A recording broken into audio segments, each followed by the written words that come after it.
Mula-mula Mama Ita masuk mana? Zon kuning? Mula masuk zon kuning. Zon kuning tu apa? Kecemasan ke? Zon kuning tu macam kecemasan lah. Kecemasan lah. Dia bagi apa?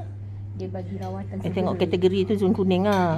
Dia bagi rawatan segera dekat zon kuning. Lepas tu bagi drip semua. Ramai orang dia bagi dia drip dulu. Bagi air lah, masuk air. Dia drip dulu. Dah tahulah kita nak masuk wad kan, dia bagi apa ni? Bagi nama semua dia dah siap lah. Makan semua bagilah. Makan semua bagi kat sana. Alhamdulillah. Tapi crowded lah, campur kanak-kanak. Yelah, sebab tu sebenarnya zon tu macam zon menunggu.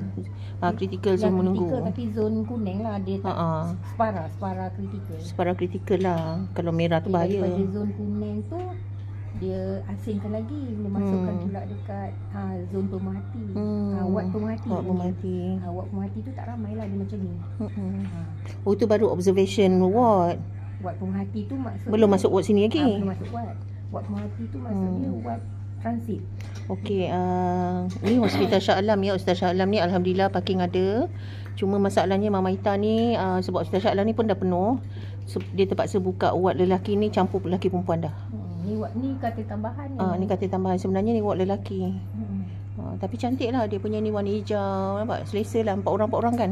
5. Oh 5. Kau tambahan Okey lah, alhamdulillah lah.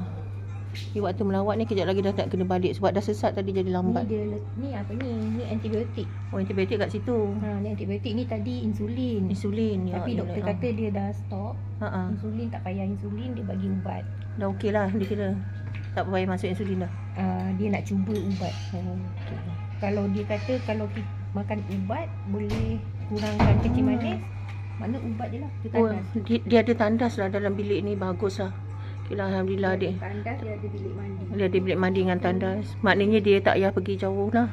Dekat Mama Ita tak payahlah jalan jauh-jauh. Dia bagi tak anak jaga?